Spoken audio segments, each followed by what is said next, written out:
जय श्री राम दोस्तों, स्वागत है आपका बहुत दिनों बाद वॉक पे चर्चा में।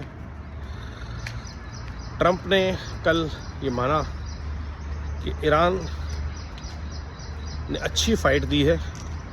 उनको आइडिया नहीं था कि वो इतना ताकतवर हो सकता है। वो कहना चाह रहे थे, उनको लग रहा था ये यूक्रेन में मिसाइल जितना या वेनेजुएला के प्रेसिडेंट को उठा ले जितना आसान होगा, लेकिन इस बार इजराइल ने उनको फंसा दिया ईरान के साथ युद्ध में, क्योंकि इजराइल को पता था कि ईरान कई सालों से तैयारी कर रहा है और पूरा मिडल ईस्ट आज अनरेस्ट में है, because one man chose to fight for something which was not even his cause. कोई लेना नहीं, कोई देना नहीं।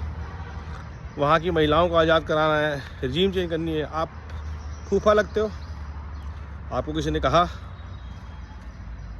तो ये जो यूएस की प्रॉब्लम है कि हम दुनिया में बताएंगे दुनिया कैसे चलनी है, डेमोक्रेसी कैसे होनी चाहिए। A most corrupt nation in the world, dream के नाम पे वहाँ क्या हाल है यूएस में, वो सब बताते हैं कि ईएमआई के चक्करों में ज़िंदगी बेकार हुई पड़ी है। 5% लोग मुश्किल से ज़िंदगी ढंग से बसर कर पा रहे हैं। ये है ग्रेट अमेरिकन ड्रीम जो पूरी दुनिया को बेच रहे हैं। ऑयल का क्राइसिस क्या हुआ ये हमने देख लिया। क्या प्रॉब्लम यूएस ने इस लड़ाई से सॉल्व करी है, किसी को समझ में नहीं आ रहा है। या कर सकते हैं, क्या करेंगे, अल्टीमेट गोल क्या है। रशिया और यूक्रेन की लड़ाई चल रही है, चले जा रही है, क्योंकि नेटो सपोर्ट कर रहा है, यूरोप सपोर्ट कर रहा है, और किसी को नहीं पता कि क्यों हुआ। लेकिन जिसे हिंदी में बोलते हैं ना, पंगे लेने का शौक, कि चलो भाई ज़ेलेंस्की से मज़े लेते हैं, उसको बढ़ाएंगे तो बड़ा आदमी बनेगा। चलो भाई मिडल ईस्ट में मज़े लेते हैं, ले लो मज़े। इस सारे एपिसोड में अगर आप देखेंगे तो जो भारत ने ऑपरेशन सिंदूर किया, हफ्ता डन आउट, स्पेसिफिक टारगेट्स और उसके बाद शांति, और ऑपरेशन कॉल ऑफ नहीं हुआ है। आज भी ऑपरेशन सिंदूर जो है वो सस्पेंशन में है। एक हरकत और दोबारा अटैक। तो लड़ाई से ज़रूरी है थ्रेट होना कि आपके खिलाफ एक्शन ले जा सकता है। आज यूएस ईरान से बोल रहा है सीज़ फायर कर ले, और ईरान बोल रहा है अब सीज़ फायर तो नहीं होगा भाई साहब, अब तो आप मिडल ईस्ट छोड़ के जाओगे, माफ़ी मांगोगे, नाक ज़मीन पर रगड़ोगे, तब आपको जाने दूंगा। ये हाल कर दिया है ईरान ने, अमेरिका का, नेटो का, मिडल ईस्ट की अलग अलग कंट्रीज़ का। और जो इकोनॉमिक और सोशल लॉस हुआ वो तो छोड़ ही दीजिए। Safest places in the world, UAE, Dubai, Bahrain, Qatar, gone. Tourism gone, hotels gone, leisure gone, real estate gone.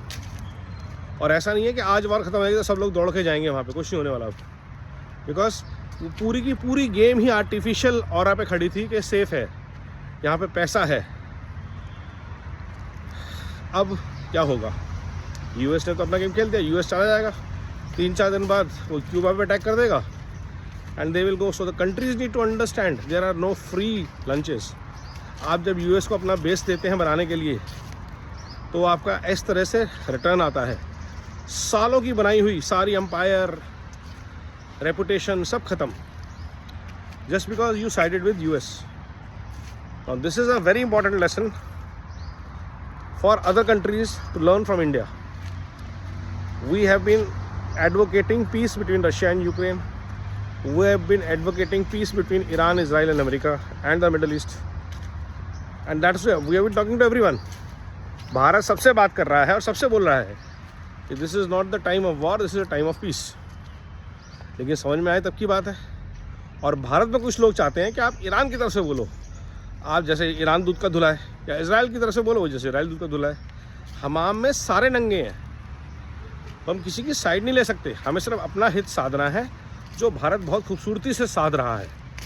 हमारा तेल नहीं रुक रहा, हमारी गैस नहीं रुक रही, हमारे लिए आने जाने के साधन नहीं रुक रहे, रास्ते नहीं रुक रहे। और ये भारत की बहुत बड़ी कूटनीतिक जीत है, सामरिक जीत है। इसको हमको समझना चाहिए। और इसी विश्वास के साथ कि ये चीज़ आगे जारी रहेगी,